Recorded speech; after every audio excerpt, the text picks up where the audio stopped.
What would be one thing you'd want us to know that we might not know about the private prison industry that hasn't come up in our conversation so far?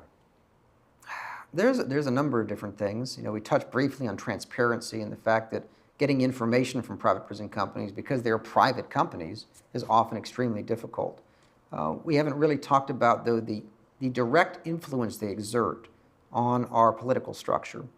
So, like most industries or companies, you know, the private prison firms are very political. You kind of have to be political in their area because around 99.9% of their revenue comes from the government. You know, private prisons could not exist without the collusion of government agencies that give them permission to exist. You know, you or I cannot just open up a prison and put a lot of people and lock them up in our prison, much as I'd like to in some cases, because that's illegal, right? That's false imprisonment and kidnapping and, you know, lots of other crimes if you would just make your own prison and lock people up. So you can only lock people up, deprive them of one of their fundamental rights, which is freedom, liberty, if the government gives you that permission. So the private prison industry exists only because the government allows it to exist, and the government funds the private prison industry. The contracts that they have to run prisons and jails and other facilities are all government contracts which are paid for by public taxpayer money. So it's the taxpayers that are running this industry and funding it, basically.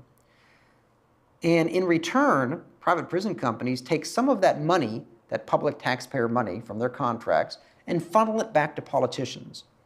Okay? And they do that in the way of campaign donations and lobbying on the local, state, and federal levels, and a couple other ways. But primarily campaign donations, of which CCA alone, back in 2015, which is the most recent year we have data available, spent about $750,000 on campaign contributions to politicians, and spent about $1.5 million on lobbying costs on the state and federal levels nationwide. Now, I don't know about you, but when I spend $1.5 million, I want something in return. People generally do not spend something unless they believe they're going to receive a benefit in return. So if companies are spending millions of dollars, again, that was just CCA, other GEO and the other companies also spend an enormous amount of money on campaign donations and lobbying. If they're spending these millions of dollars, then what are they getting in return? And the answer is billions of dollars in government contracts. So CCA and GEO Group take in roughly $1.6 to $1.7 billion a year in revenue each. And that is what they get. That's their return on their investment for spending this public money that they're getting, taking a portion of it and funneling it back, basically in kickbacks, if you will, to politicians, policymakers, lawmakers, the ones who actually make the decisions on whether to privatize prisons or not. That's a pretty thick irony that my tax dollars, your tax dollars, are being used to lobby our politicians to support the private prison industry. We've talked about the economics incentives and the perverse economic incentives here, and we've talked about the political reasons.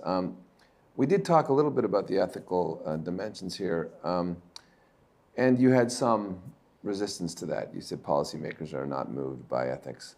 But I do think that in the last analysis, we make judgments about whether this is good for our society or not.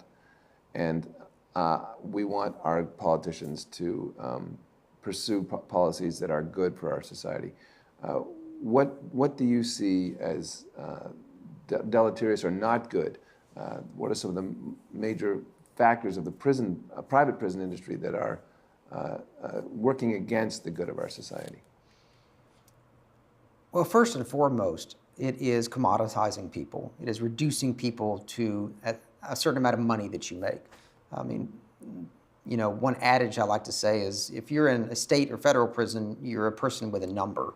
They give you a number, right? My number was 135616. But if you're in a private prison, you have a number with a dollar sign in front of it, which represents your value to that company for each day that they lock you up.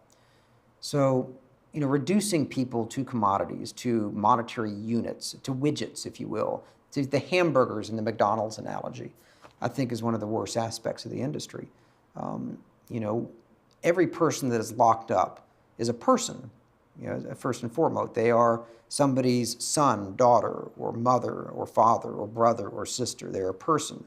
And they have done bad things in many cases to be locked up, but that doesn't mean you exploit them as a commodity and you make money from them, and that you have an industry designed to make more money based upon the more people you lock up and the longer you keep them. It really warps the incentives for why we have a criminal justice system in the first place, which, at least in theory, is to punish people for committing crimes and to house them for a certain period of time away from society until they're not a danger to other people, and to ensure that when they get out, they are less likely to come back. But we don't want them to come back. Otherwise, it's pointless. Otherwise, we're not solving any problem.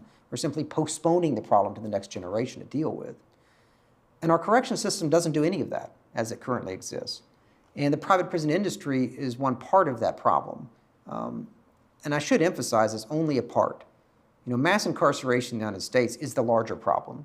If we really want to solve the private prison problem, deal with that egregious industry, then we have to also deal with the larger issue of mass incarceration.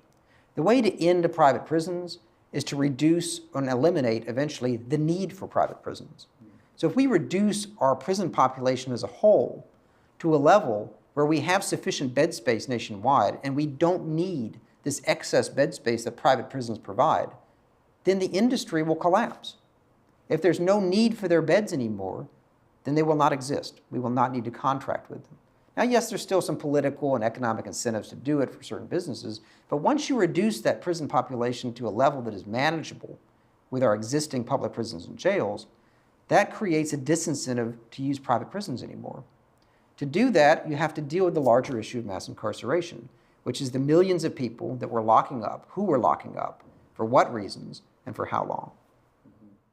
But if we go back to the idea of the prison industrial complex and its forerunner, the military industrial complex, I think it was Eisenhower's concern that it is precisely the existence of this complex, the military industrial complex, when the structure is there, it's in place, then we go looking for wars to keep it alive.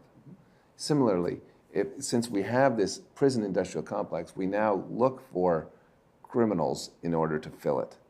And this seems to me to be the ultimate irony or perversion of a system. It is a perversion, and it's not just looking for criminals, in many cases creating criminals. So how do you create criminals? Well, you pass laws that criminalize certain behavior that previously was not a crime. And by that way, you create new classes of criminal. So, people may have heard that, the number of federal crimes that are on the books has increased to a level where nobody really knows what that number is anymore. Even federal prosecutors have no idea. Federal judges have no idea. Members of Congress have no idea. There are thousands of laws in the books. Everything from, committing treason and acts of war to assaulting a federal chicken inspector. These are all federal crimes. And on the state level, of course, it's even multiplied even more because we have 50 different states. And lawmakers, because of this whole tough on crime, lock them up and throw away the key mentality that has been a mainstay in American politics for decades, at least 30 or 40 years, there are numerous laws now in the books criminalizing a wide variety of behavior. So, as I mentioned, mental health has been criminalized in many ways. Substance abuse has been criminalized. But even if you just take, say, one specific instance, looking at sex offenders, before we had sex offender registries in the United States, the Adam Walsh Act and requiring sex offenders to register, which is a relatively recent phenomenon in our nation's criminal justice history, there was no crime for, say, failing to register or being a sex offender and living in certain areas within, say, 1,000 feet of a school. Those were not criminal offenses. But once those laws were passed, it has now created new criminal classes where if you're a sex offender and you're living within 1,000 feet of a school, that's a crime. Or if you fail to register, that's a crime. And we will lock you back up for that crime. And so with over 700,000 sex offenders registered in the United States, now we've created a much larger body of people that we can incarcerate or re-incarcerate for violating criminal statutes that previously did not exist. So that's just one small slice. Obviously, that's not part of the much bigger picture of criminalizing certain behaviors and people in the United States. But it's just one example. So, but what I'm hearing you say is that the solution or a solution to the private prison industry is decriminalization. Yes.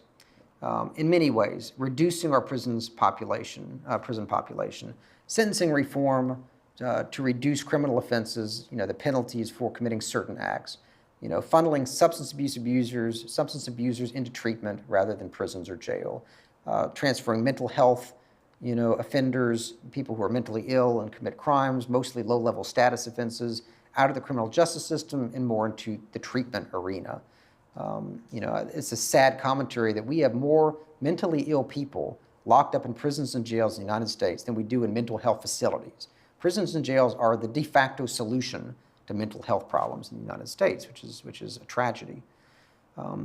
But more broadly, I think it should be recognized that if you look at kind of the chicken and the egg, which came first, mass incarceration in private prisons, in my view and many others' views, prison privatization, the private prison industry, did not cause mass incarceration. It was a result of mass incarceration. It was because our policymakers began locking up so many people that it created that market need, that niche that I mentioned for bed space, that caused the private prison industry to come into existence. If you eliminate that need for that bed space by decarcerating or reducing our nation's prison population, then that will remove that market need. So yes, I would agree that the ultimate solution to the private prison problem is our overall prison problem, mass incarceration. Well, thank you very much for your time and your expertise. Well, thank you. Thank you very much. And if people do want more information, our website is prisonlegalnews.org. That's prisonlegalnews, news is plural, .org. And we've been publishing on criminal justice issues, both private prison and public, more emphasis on public prisons, for over 26 years. Great, thank you. Thank you.